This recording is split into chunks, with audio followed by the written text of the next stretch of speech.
here. Hello, everybody. I'm so happy that you all braved the heat and came out on this night for I think what will be a really fun conversation with a very old friend and an amazing, amazing writer. So I've known Sue Dominus since we were in college, which is now over 30 years ago. We were in a singing group together called Mixed Company, which is a co-ed a cappella group that was, I think, more well known for being very funny and doing shtick than being good singers. Don't you think? And yet there were many stars in the group. I was not one of them. I was not one of them. No. You most certainly were. You most certainly were. No, but thank you, Sue. And then Sue went on to become an award-winning, incredible journalist for the New York Times. She wrote some of the stories that have been the most memorable that I've ever read, including the mixed-up identical twins of Bogota. Go back and look at that one. That's incredible. She wrote kind of the definitive menopause story for the New York Times Magazine, which kind of changed the conversation on menopause. She recently did this IVF mix-up story, which made me just weep when I was reading it. So, I mean, just look up Sue's long-form journalism. It is incredible. And so I was super excited that when she wrote this book, and because she really understands family dynamics. And I think if you didn't read her piece in the New York Times that was connected to this book, part of it is you think it's going to be particularly about parents and family dynamics, which is often what happens when you hear about this, but she really focuses in particular on siblings, which I think is a underreported sense of what the influence of siblings are. So we're gonna talk about that in a little bit. I will be honest and say that, usually we do book talks that are more explicitly Jewish, but what is more Jewish than family dynamics? and siblings. Well, the Torah is full of siblings, and one of the most kind of notable things about siblings in the Torah is none of them get along. But the kind of the dynamics of rivalries and competition, and but also in some ways deep love and connection. It is all throughout the Torah. The one blessing that we do give to our children on Shabbat, may God make you like Ephraim and Manasseh, the least known siblings in the Torah. What is notable about Ephraim and Manasseh? The rabbis say they were the two siblings that got along, but we don't know much else about them. Okay, so, but we will try to talk some of those things in. But anyway, Sue, we are so honored to have you here at Central, and I'm going to start with a softball, something very easy.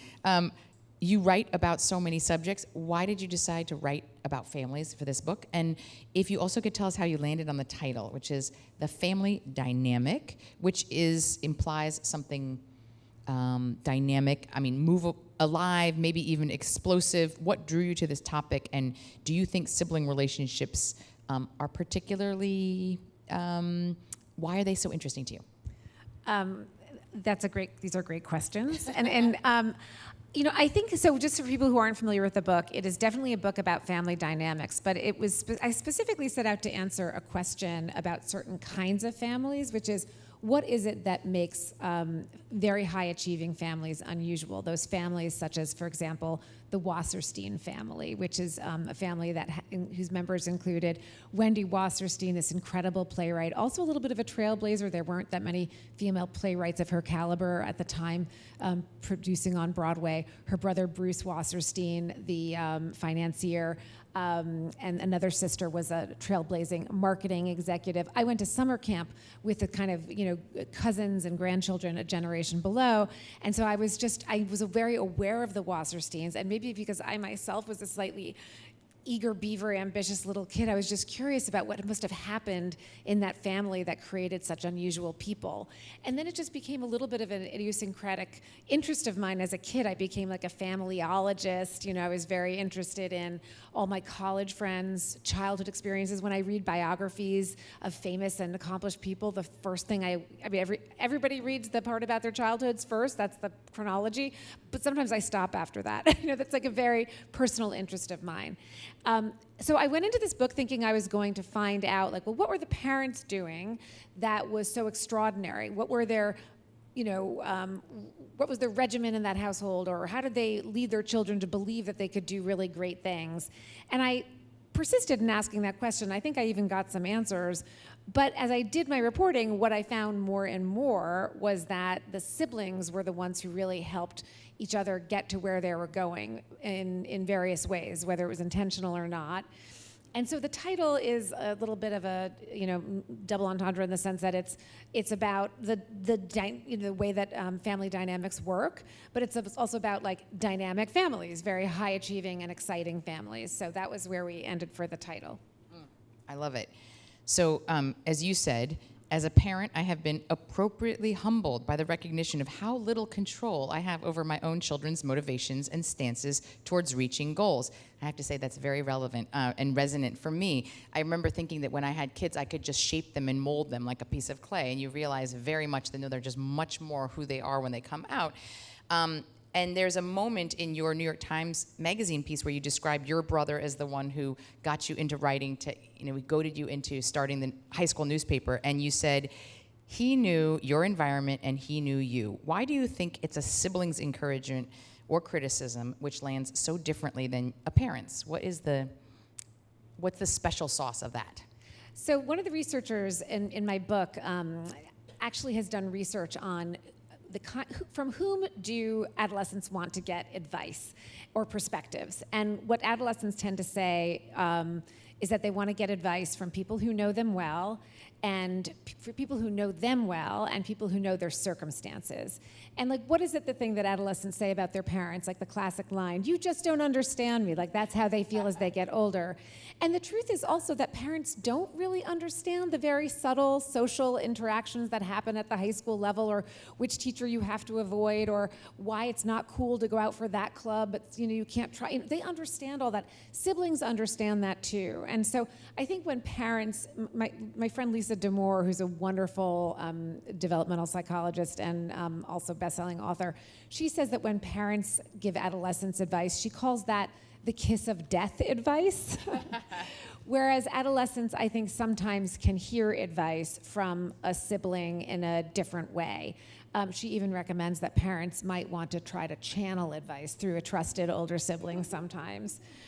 But for me, what happened is that I was in ninth grade, and I was doing track, I was doing piano. I wasn't particularly great at either of those things. And my brother came home from college and said, I think you should join the high school newspaper.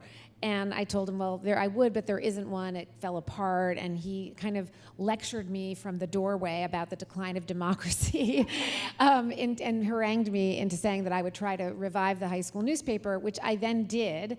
And it was this thing of he really did know me well, because as soon as I started doing it, I loved it. And I think if my parents had made the same suggestion, I would have said, "You don't understand," and also it just would have generated an eye roll. So to me, that's a really, it's a personal example. It's a very touching example to me, but I do think it's an example of the way that siblings can shape each other in ways that parents can't. Beautiful. And I do think that there are many examples in the story of siblings who in some ways act as parents but aren't parents, but somehow have to play that role. I was really particularly moved by the chapter about the Chen family, a Chinese family.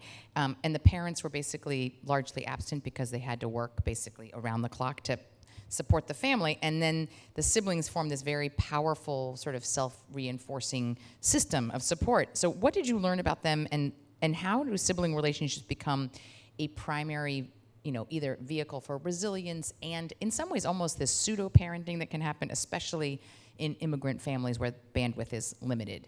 Yeah. If you can tell people a little bit about the circumstance. Well, you might not be surprised to hear that sibling dynamics actually change based on the socioeconomic status of the family. That's one of the things that we're learning. Siblings have just generally been really understudied because of the long arm of Freud. Like there's always this idea that the mother-child relationship is the most important and primary dominating phenomenon. It's only recently that people are trying to use really rigorous techniques, research methods to study families. And what we're finding is that for example, in most it's always been thought that the oldest child is, the reason this relates to the Chens is because they were socioeconomically disadvantaged. Their parents were immigrants, they were running a Chinese restaurant, they were really trying to get by. And what the research is finding is that siblings have more effect on each other in socioeconomically disadvantaged families than otherwise, because the kids spend more time together, because the parents are either working all the time, but also the parents don't have the resources to like shuttle one to viola lessons and the other one to fencing lessons. So you see more of an impact of siblings, like one sibling's academic success has more of an effect on another sibling's academic success in less advantaged families. And in the Chen family, you definitely saw those kinds of, the oldest sister kind of became a parent in substitution. And there's other ways that sibling dynamics are different depending on socioeconomic status. So it's generally been thought that the oldest child usually has the highest IQ, and it's sort of an uncomfortable fact that parents can't avoid, because the oldest child in a family is the only child in the family who ever was an only child. And so they have that real intensity of attention and focus and enrichment from their parents. And parents can love all their children equally, but they can't change the fact that they just have more of a divided attention by the time second and third kids come along. So in typically, the research found that the oldest child is the most academically successful. But in families where English is a second language, it's not either that advantage goes away, or you see the second child have that academic advantage because the older one has kind of helped acclimate that child to the world. In this family in particular, what I appreciated so much was the sense that the family was a unit. So there was an investment, and each child wanted the one that was after them to do better than they did. And so there was that real kind of cumulative effect of like, you're representing the whole family. You're kind of carrying this. It was very moving and powerful. I think a lot of these families have almost what they think of as a family brand and identity that they're all trying to uphold. It is very funny because as we were fact-checking the Times Magazine did an excerpt, and as we were fact-checking the chapter about the Chens, there was a question about who was the strongest musician in the family, and each of the siblings was like parsing very carefully, well, this person went the farthest musically, but we think this person was the most talented. And my editor was like, Sue, I think they were a little more competitive than you maybe were recognizing. But that competition and collaboration, one of the things that Angela and I have talked about is those things can, in fact, coexist. Competition does not have to be scary. It doesn't mean that you can't also have support and love. Well, on that, just so I can bring in a biblical story, I think you all know about the most famous fraternal twins in the Torah of Jacob and Esau. And Jacob's name in Hebrew, Yaakov, literally means heel. And the story is that as Esau was emerging from the womb, that Jacob held onto the heel of his brother. And you talk about the fact in a beautiful way, about the fact that holding onto his brother's heel is both, or could be, I love you so much, please don't leave. I want to be with you, and I care about you, and don't leave without me. Or it could be, I can't let you go first, and I'm going to be ahead of you, and pulling him back and wanting to get out first. And oftentimes we think of it as one or the other, but you talk about it as often it is both and. It's both. And you actually, you don't have to share more than you want to share, but you have fraternal twins. I wonder, how much of that resonates for you, that story, and what you've seen in the way that dynamic plays out in the many stories you've done in addition to this book. Yeah, I do. I mean, and actually, I was reading a little bit before I got here about the story. I've always been very touched by the story of Miriam, and I think maybe for people who are not as up on their biblical stories as I am, the story that I knew about Miriam was that she basically protected Moses as he floated down the river, and then had this brilliant idea that maybe she could pass her mother off as a wet nurse so that her mom would be able to nurse Moses after all, and he wouldn't be separated from his mother. What I didn't know was that later on, when he becomes this incredible spiritual leader, Miriam and her brother are a little bit like, we don't think so. They rejected his authority, and you can understand why, right? I mean, she had saved his life essentially, and here she was supposed to sort of take spiritual direction from him. It's so profound. I mean, it's so deep. But to me, that was another example of both and also at different times of their lives, siblings collaborate and compete. And these relationships are also dynamic. They change over time. But I think parents are very threatened by competition among their siblings, and I do think it's natural, and it doesn't mean it's always going to be this primal like battle, you know. So even though this book is, you started out thinking about what did parents do to create these extraordinary children, and she features a lot of really interesting families that have all exceptional children, of course. But in the end, it ended up being more about siblings. But there is some things about parents, even though this is not a how-to raise exceptional children kind of book. But what would you say are some themes you might have seen that parents actually did do really well, or that you think enabled kids to be exceptional across the board?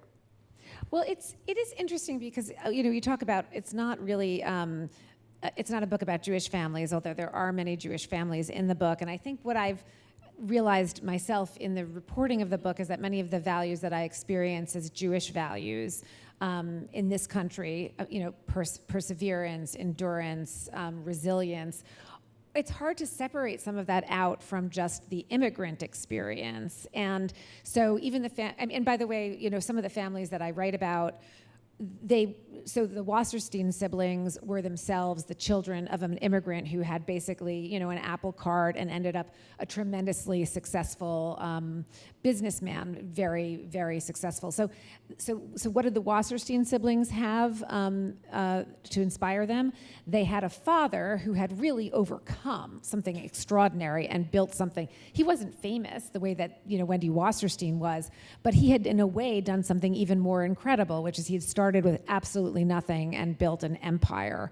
And that's in a way, if you look at the Emanuels, another incredibly famous Jewish family, people probably know who they are, but their father was an immigrant from Israel. And I think that he had the spirit of an immigrant, which was, when you think about somebody who's coming to the United States, such as the Chen family, the amount of optimism and spirit that you have to think, even though I don't speak English and I don't know anyone in the United States and I'm going to move my family to Appalachia, I think my kids are going to have a better life and it's all going to work out. So I would say there was this tremendous spirit of resilience and optimism in all of the families that I wrote about. And you even saw that in some of the family mottos. Like the Murguia family was a Mexican-American family, also children of a mother who was an immigrant. And she used to say, with God's help, all things are possible. And it really struck me when I was interviewing also Marilyn Hollifield, who was a civil rights activist from Tallahassee, whose own parents started out with nothing and built a very successful real estate empire. She said the unspoken motto in her household was all things possible. So this optimism, this sense of it's not just that we're going to tell you can do something incredible, but I myself as a parent have already done something incredible. I have modeled strength. I've modeled resilience. The Bronte family runs through my book because what more famous trio of siblings is there really than as a young woman, I was as obsessed by their family story as I was by the actual books that they wrote. And we think of the Brontes as being this quintessential, what could be more British than the Brontes? But their father was an Irish immigrant who had also come from great poverty, supposedly a dirt floor hut in Ireland, and was so talented and so bright and so hardworking that somebody sponsored him on a scholarship to Cambridge, where he graduated with high honors. So a lot of the families, they came from parents who were quietly extraordinary in their own way. That makes sense. So at Central, we try not to just speak, but also to speak to each other. So this feels like a good break before we move on, that I'm going to ask a question and invite you to discuss with each other for 3 or 4 minutes, and that way you can also introduce yourself to the people you're next to. At the same time, we're also going to pass out cards, because if you have a question that you want to ask Sue, I would invite you to write on the card any question that you would want. I have a few more questions. I'm going to come back, but here's the question I would throw out to you. Given the role of siblings, or if you are someone who does not have any siblings, a friend who was like a sibling, like you must have had someone in your life when you're growing up that was a peer that really had a close relationship with you. If you were to call that person today, maybe your sibling is someone you speak to every day or multiple times a day, or maybe it's someone you don't speak to but once or twice a month, or maybe it is someone that you are estranged from.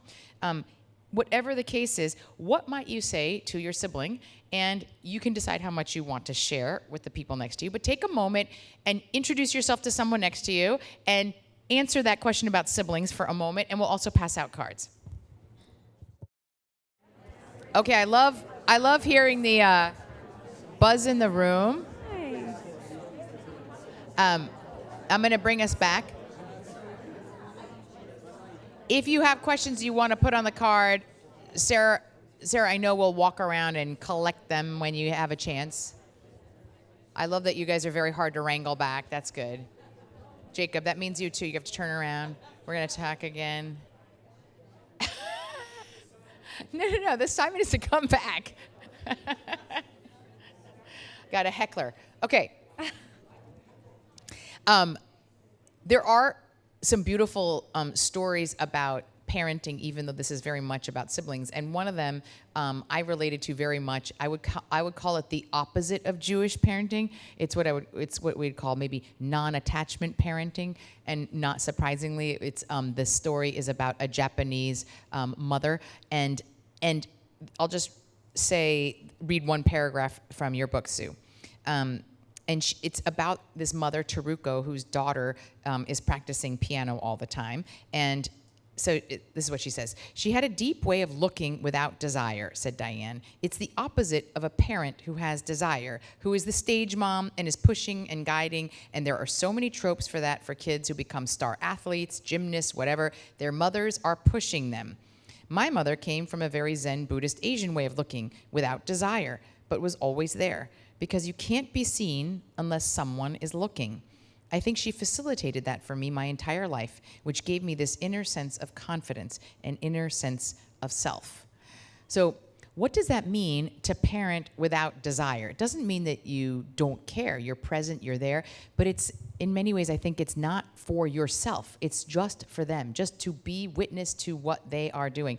And I think that that's something that we all probably, many of us as parents could practice even more. But if you could tell us a little bit, what do you think, when does it make a difference to do parental meddling and parental involvement? Because you definitely have those stories in this book as well, where they are deeply involved, deeply invested, the opposite of non-attachment parenting.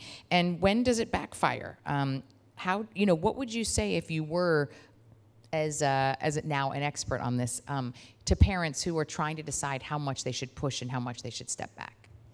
I mean, I think it's the ultimate parenting question that everybody wrestles with. And so much of it, one of the things that I say is that parenting advice should come with a warning: don't try this at home. and the reason for that is, that you may look at your friend and say, well, she has done everything right because look, her child is so well adjusted and is thriving in school and has such focus. But, that is a different child from your child, most likely. And the odds that the parent made that child that way, it's much more likely that that child came out that way and the parent, didn't get overly enmeshed and didn't take ownership or get too invested in her prizes or her success. I think that's when you see things kind of backfire. I mean, parents have to get involved, obviously if their kid is not thriving.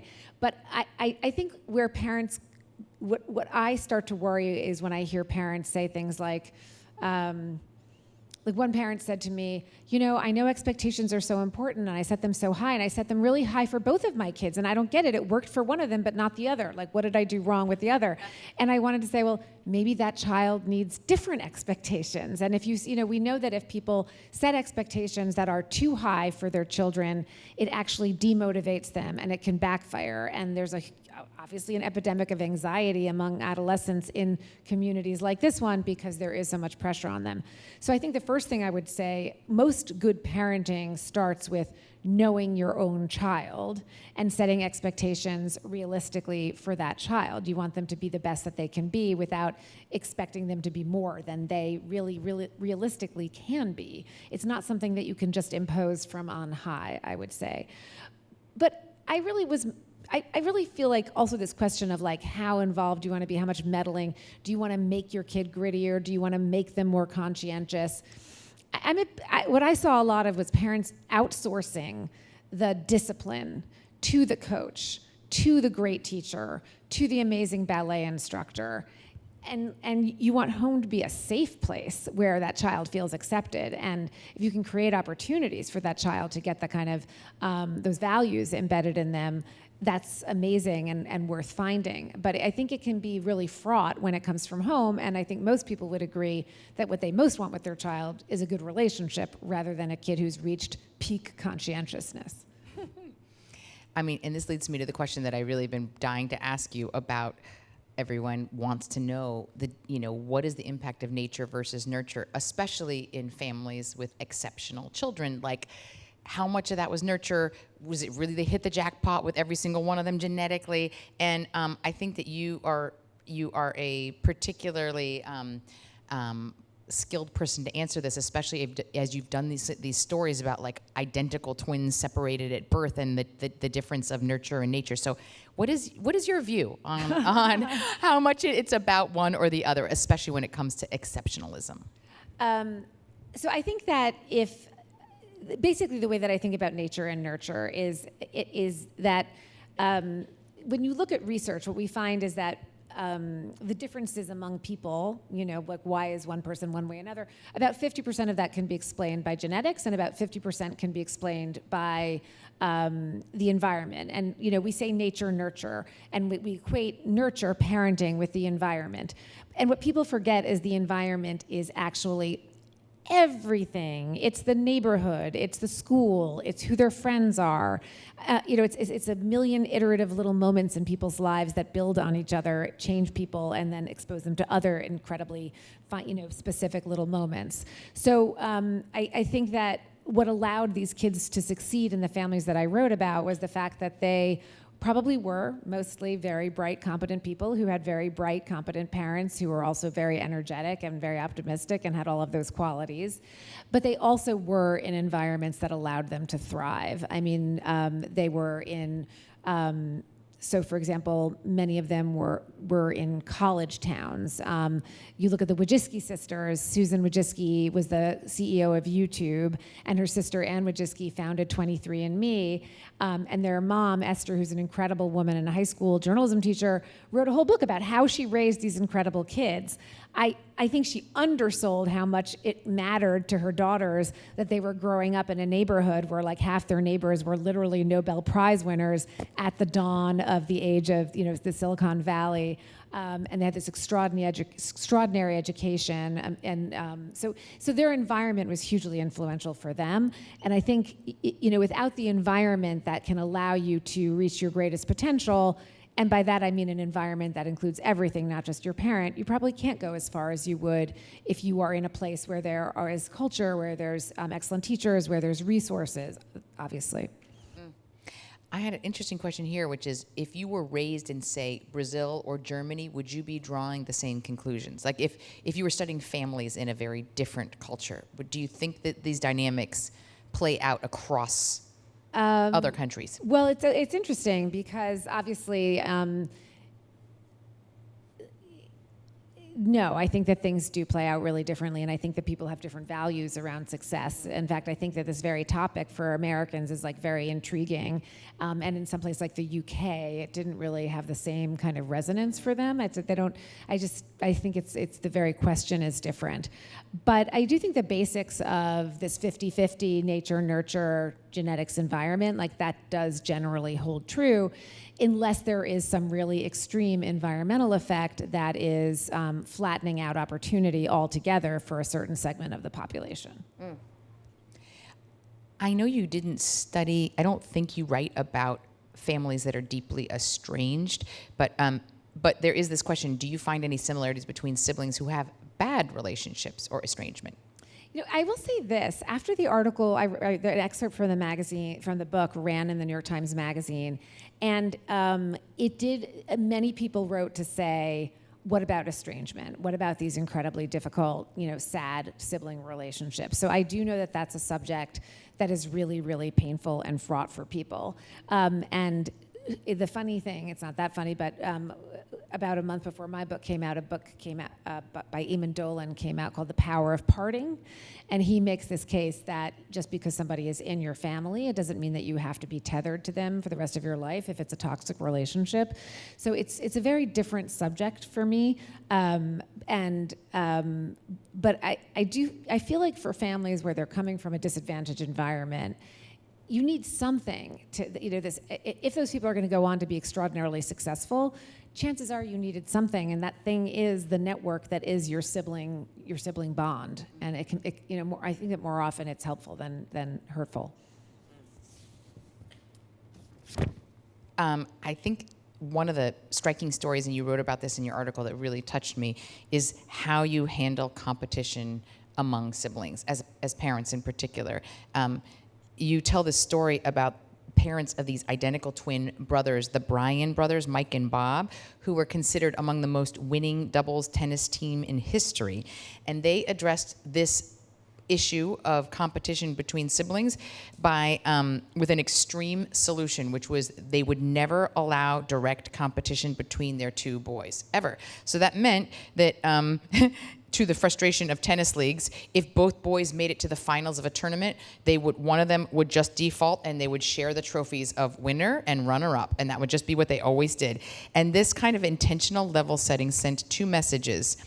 One was that they were each other's equal in every way, which we know is probably not true, but you can just maintain that fiction if you never let them compete against each other. And then the second was that the parents always wanted winners, but they wanted no winners in competition of the boys against each other. So I'm just kind of curious from what you saw, and there's different levels. That's an extreme kind of matchup of tennis players, but there's competition in all these siblings' relationships.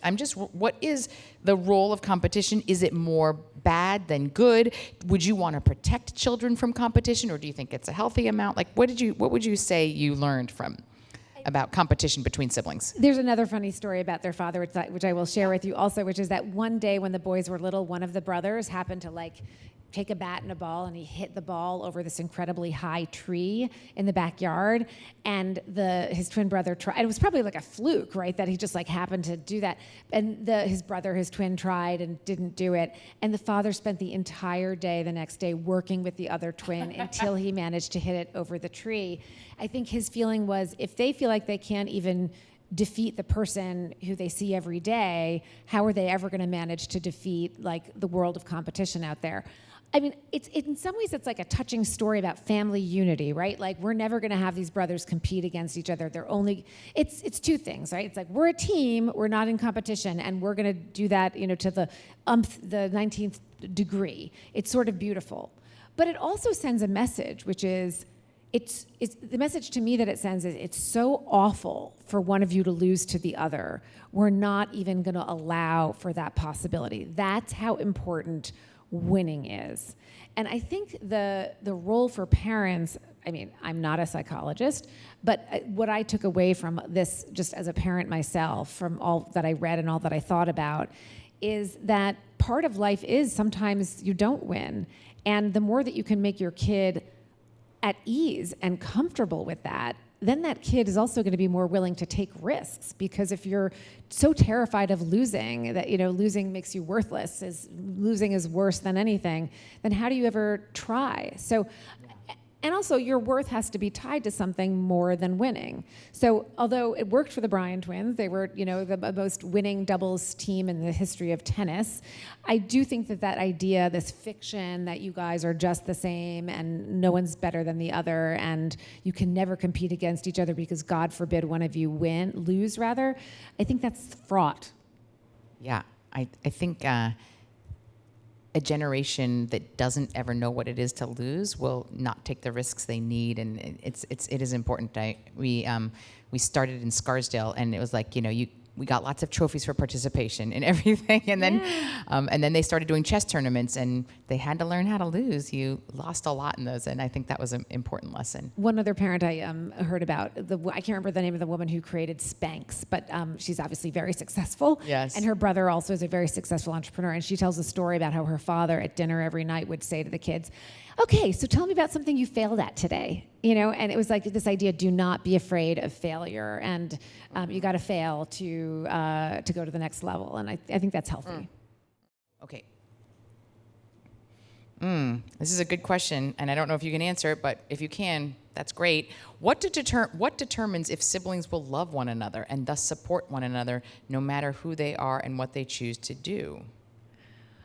I mean, this is very idiosyncratic, right? Because you're dealing with different temperament and different personality. In some ways, I mean, just broadly speaking, I think the closest siblings I wrote about, I think so much of their closeness came from hardship, and in some cases, for example, in the Chen family, their mother was brave and she was resourceful and she did wonderful things for them and she sacrificed a lot for them. She was also incredibly verbally and physically abusive, and I think that the siblings really bonded together as a form of protection and strength, and they were looking after each other. That's not to say that siblings are only ever close when there's hardship, but I think that some of the things that create those close bonds sometimes are not things that we ever would even want for our children. Yeah. Okay, I'm going to do two more, and then we'll go to signing books. But did you ever find patterns or characteristics influenced by birth order beyond the added parenting responsibilities of older siblings? I'm sure you've gotten that question. Yeah, no, so birth order is one of my favorite things to talk about. As I discussed earlier, typically they do find that the oldest sibling does have this academic edge, like we're not imagining it, like they do a little bit better in school, and sometimes that does translate later in life into, more success. But when it comes to personality traits, that's where only recently really good research has found that what we've thought all along is not true. So we have this idea that the oldest child is inevitably the most conscientious, the most responsible. But what the researchers found was that you couldn't separate out siblings' impressions of their older siblings from the fact that that sibling was older and therefore more developmentally farther along and therefore maybe more responsible. So, if somebody is 13 and their sister is 17, the 17-year-old seems like the most responsible one in the family, and she is, but when the 13-year-old gets to that age, who knows, she could even be a more responsible person. And the person in your family who's the most conscientious, by the way, might not be particularly conscientious vis-a-vis other people out in the world. Or they might operate that way in the family, but out in the world, they're passive in a different way. So really good research with huge sample sizes has found that no, the youngest child is not the most creative or the most rebellious. There is some research that suggests because oldest siblings are so strong academically, that younger siblings are a little bit overrepresented in other activities like sports. They're looking for their own niche. So you see, more high school athletes, varsity athletes are younger siblings, and there's some thinking that that's proof that there's niche finding going on among siblings. I mean, you remind me of, I think for this last question, that the way that you can see someone like the older sibling and say, well, she's the responsible one, like how much that kind of labeling, she's the smart one, how much of that becomes its own self-fulfilling prophecy. And I think some of the most poignant moments of your book come from families who are still working through the stories they tell about their childhood. You wrote in your Times article, we can't choose our families, but we can choose the stories we tell ourselves about them. So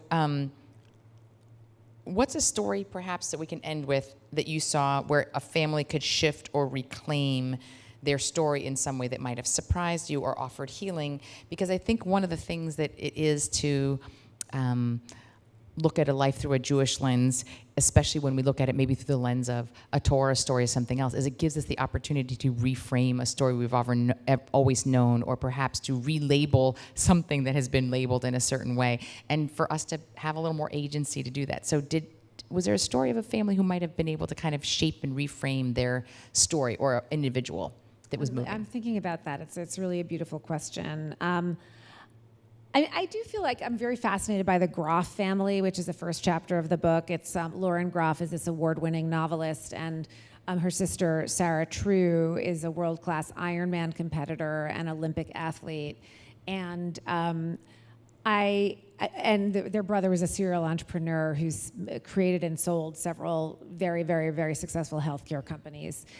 And I guess I think what was interesting about that family is that they all were aiming for, I mean, really to be the best in the world at something, you know, or Adam, the healthcare entrepreneur, really thought that he could change the world, you know, through these companies he was starting to make people's experience of their illness less painful. And Lauren really wants to change the world with these novels, and Sarah wants to be the fastest woman on the planet. I mean, these are really incredible ambitions. And I think that over the course of their lives, you know, both Lauren and Sarah have spoken really openly about the fact that they have suffered from anxiety and depression.